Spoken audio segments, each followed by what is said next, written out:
Millions of people travel across the globe every single year to stand in front of history's greatest monuments.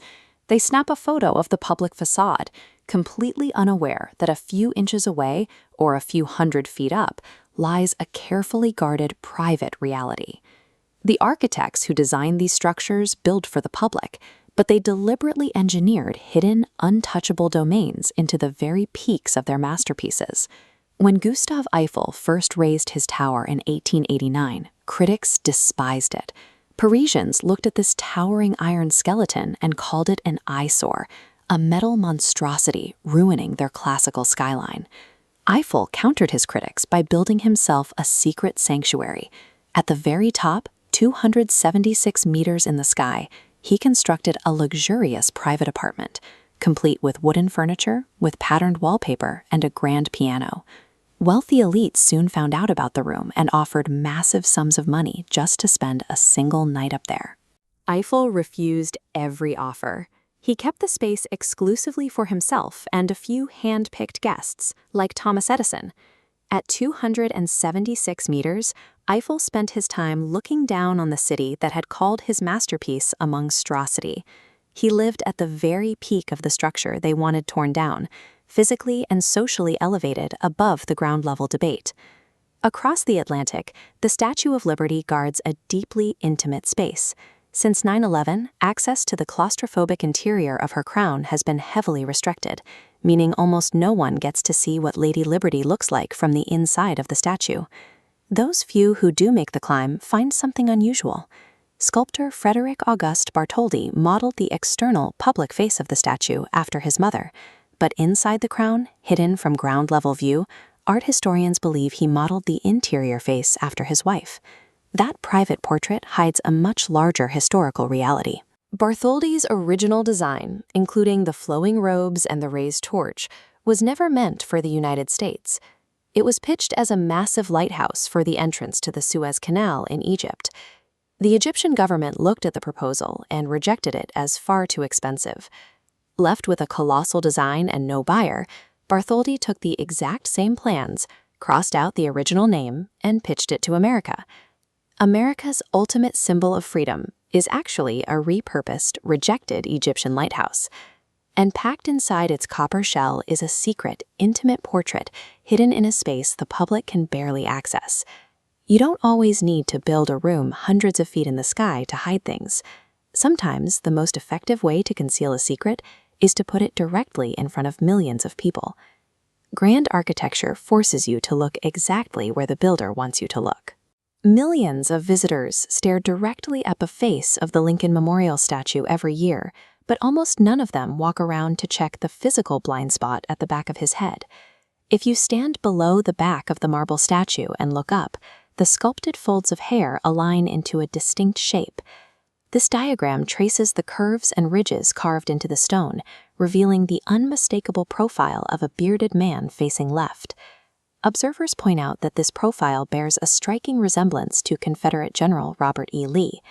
The statue was worked on by sympathetic Southern stonemasons, leading to the long-standing theory that they quietly carved their own commander into the back of Lincoln's skull. The massive scale of the monument commands your attention forward. By exploiting that guaranteed focus, builders can easily leave subversive provocations resting safely on the periphery. That same principle of visual overload was mastered inside the Vatican's Sistine Chapel. Michelangelo painted thousands of complex figures across a massive vaulted ceiling, making it incredibly easy for a specific detail to get lost in the sacred grandeur.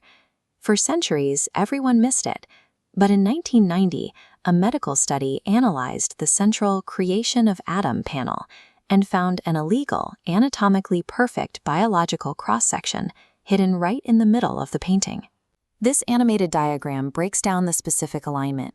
The flowing pink cloak surrounding God and the angels perfectly aligns with the structures of the human brain. The folds of fabric match the brainstem, the spinal cord, and the major lobes with absolute precision. Michelangelo routinely performed illegal dissections on human corpses to study anatomy. Art historians argue he intentionally painted the brain around God as a quiet declaration of his humanist philosophy, the idea that human intellect itself is a divine trait.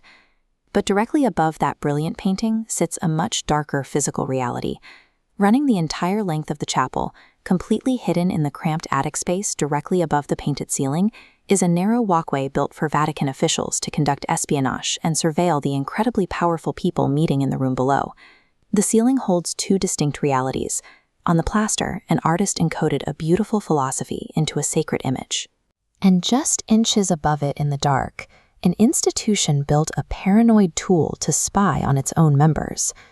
As we move from the heights of towers and the surfaces of ceilings down into the earth, the nature of these architectural secrets shifts.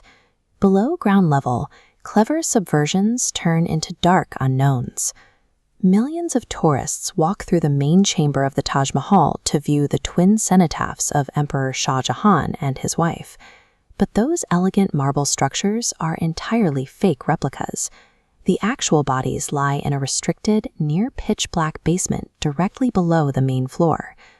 Before he was overthrown by his own son, Shah Jahan began a project to build an inverted, pure black Taj Mahal across the river to serve as his own tomb.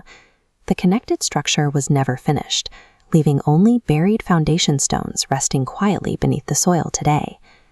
A similar subterranean mystery rests beneath the overwhelming gold and marble of the Palais Garnier in Paris. Tucked high inside the Opera House is an actual residential apartment, historically reserved as a private home for the theater's director. During its construction, workers hit uncontrollable groundwater.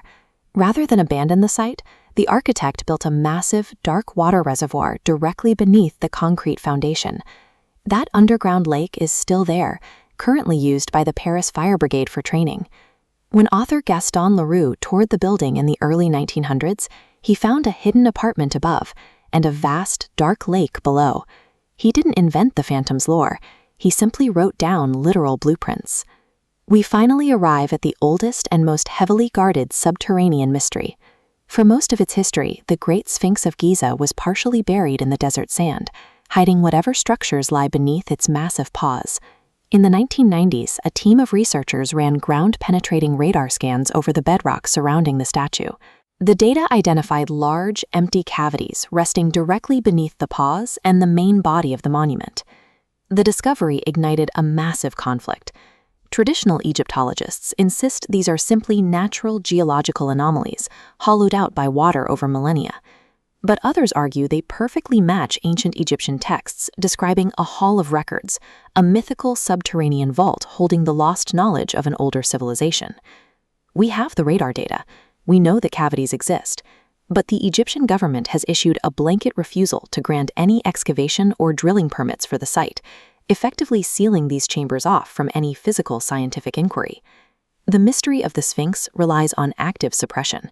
We have identified physical, measurable spaces that global authorities refuse to open for scientific inquiry, permanently placing these vaults beyond our reach.